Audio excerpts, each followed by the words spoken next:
بسم الله الرحمن الرحیم. محترم اساتذه کرام او خوږو بچو، زه چې نن تاسو ته څه وایم دا ډېر زیات اهم دي، ځکه د اسمبلۍ نه د هر څه نه د کلاس روم نه دا خبرې اهم دي د سکول د نظم و ضبط د ډیسپلین په حواله باندې. اصل کې دا خبرې پاتې شوې او تاسو کې سیریسنس پکار دی، سنجیدګي پکار ده. لکه دا موقع مې د دې لپاره چوز کړه چې تاسو مکمل دمه په ذهن کې نور څه نه دي ناست، نو په دې خبرو باندې دا خبرې که نن ختمې شوې او که په 2 ورځو کې ختمې شوې او که په 3 ورځو کې ختمې شوې، صحیح شو؟ نو دا به چې کوم دی نو موږ پوینټ بای پوینټ ستاسو د ذهن ته در رسوو. اصل کې زموږ مسلې دا دي چې زموږ سره 2 قسمه دغه دی کینه یم خیر دی، که فرض کا دغه تاسو به اوس اسمبلیم کوئ که نه، زه دا خبرې په مختصر کوم خیر. بهرحال لکه چې څه مسلې دي زموږ، لکه مطلب بیکاره سړی سره دا چې کم ناست دي د دوی د سبق سره شوق نشته، ځکه دوی بیماران شو او ځکه ګوره دا بیماري چې کم ده که نه دا د بېغیرتۍ د وجې نه هم کله ناکله په خلکو راځي، په ده کې همت نه وي، د ده شوق نه وي. نو زه درته هم دغه خبرې کوم چې ګوره دا خزان نه دی، خزان چې کم دی که نه د انسانانو نه د دې بوټو نه ټوله خوبي ختموي.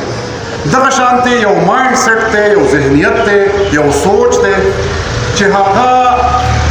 د دې انسانانو نه، د دې سټوډنټس نه، د معاشرې د نورو خلکو نه ټولې خوبۍ ختموي. یو به موږ دا ووایو چې غلامانه ذهنیت د دې خبرې نوم دی، بل به موږ دا ووایو نیګیټیو اپروچ. ګوره نیګیټیو اپروچ والا چې کم دي که نه، ګوره پازیټیو اپروچ والا دې خبرو ته نه وي وزګار، هغه خپل کار کوي، د هغه فوکس چې کم دی په خپل کار یي، هغه وزګار نه وي، دوی څه ته وزګار یي. دی اولنۍ خبره دا ده چې دی شکایتونه بس لکه او داسې جنګ کوي، دی د خپل ځان نه توجه اړوي، ده ته خپلې غلطۍ نه معلومیږي، د ده نه خپلې غلطۍ هېري، دی په دې سوچ نه کوي چې یاره زما څه غلطي ده،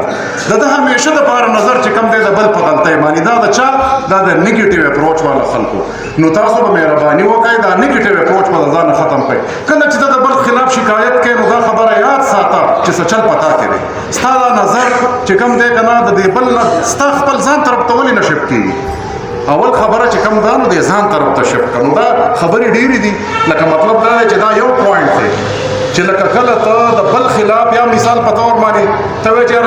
یا خو د ده مطلب دا وي که نه چې یاره دا شی ګډوډي نو ډېر بخوي، دی په دې ګډوډوالي کې خوشحاله چې پازیټیو دی، نه زه شم او نه دی دا بل شي، ټول خلک زه په خپله نیګیټیو یم، دا ټول ماحول دی نیګیټیو شي، هر سړی دی چې کوم دی نو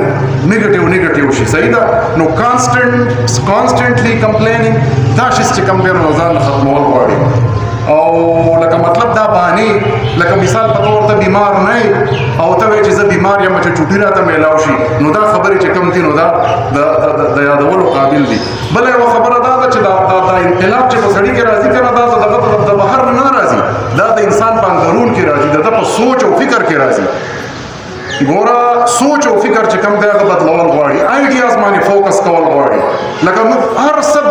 بیکاره دي، ستا درس و تدریس بیکاره دی، ستا اسمبلی بیکاره ده، ستا تقریر بیکاره دی، ستا خطبه بیکاره ده، تر څو پورې چې ستا سوچ نه بدل شوی او ستا په سوچ کې پازیټیویټي نه راغلی. پازیټیویټي څه مطلب وایي؟ آلویز بی پازیټیو، آلویز بی چیرفل. ګوره دا خبره یاد ساتئ چې همیشه دپاره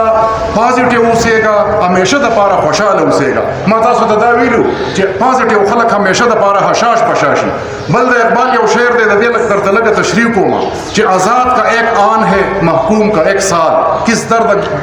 درجہ گرا سیر ہے محکوم کے اوقات. د دې مطلب څه دی؟ د دې مطلب دا دی چې د آزاد سړي یوه لمحه نه ده، یو آن نه دی، یو سیکنډ نه دی هغه، او د دې غلام سړي، د دې محکوم سړي یو کال. لکه مثال په طور باندې دا یو کال د یو د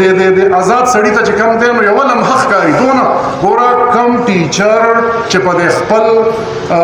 درس و تدریس کې انټرسټډ وي، د ده شوق وي، نو چې کله دې پیریډ اخلي که نه نو پیریډ وځي، دی وایي که چېرته 15 منټه وشو هغه پوره پیریډ وتی، صحیح ده. نو لکه خبره داسې ده چې دته اسانه وي، نو دته ځکه موقع نه میلاوېږي چې یاره دی کمپلینینګ کوي، ځکه چې دی خو د خپل دغه نه دی وزګار، د خپل پازیټیویټي نه دی وزګار، په خلکو کې د پازیټیو چینج راوستو نه دی وزګار. نو په هر حال ما تاسو ته صرف چې کوم دی نن په یو پوینټ خبره وکړې دا 10 پوینټونه دي دا د خزان ذهنیت والا پوینټونه دي هغه به درته یو یو زه وایم او د هغې نه پس په بیا د بهار د ذهنیت خبرې کوو چې د بهار ذهنیت څنګه وي نو لږ تاسو دا خبره یاد وساتئ زه به دا خپلې خبرې چې کوم دی نو د علامه اقبال په دې شعر باندې ختمې کړم چې جهان تازه کی اول په دې ځان پوهه کړه چې دا ویل څه غواړم که تازه جهان غواړي نو د دې دپاره به تازه افکار پکاري د دې دپاره به چینج پکاري د دې دپاره به سوچ او فکر پکاري د دې دپاره به پازیټیویټي پکاري چې ته نوی چینج ګوره که فرض که چینج نه راتلی نو اوس په خر ګرځېدی که چینج نه وی راغلی نو اوس په دې چې کوم دی نو په چاقو او په توره باندې به دې جګړې کولې که چینج نه وی راغلی جهاز به نه و جوړ شوی نو خبره دا ده ته په دې باندې یقین ساتې چې یاره ما خو چېرته دا نه دي کړي یاره موږ خو چېرته دا شی نه دی لیدلی نو ځکه خو چې کوم دی نو دا حالت دې ښه نه دی ځکه خو غلام یې ځکه خو در پکې ټولې خامیانې جمع دي او خوبي در پکې درک نه لګي نو خبره داسې ده چې ځان کې به چینج راولي کم قومونه چې په ځان کې چینج نه دی راوستی نو هغه قومونه تباه و برباد دي هغه د بل محکوم دي هغوی د ګډو بیزو په شانې ژوند تېروي نو ځکه درته دا شعر ویل په دې اخره کې چې جهان تازه کی افکار تازه سے ہے نمود جهان تازه کی افکار تازه سے ہے نمود کہ سنگ و خش سے ہوتے نہیں جہاں پیدا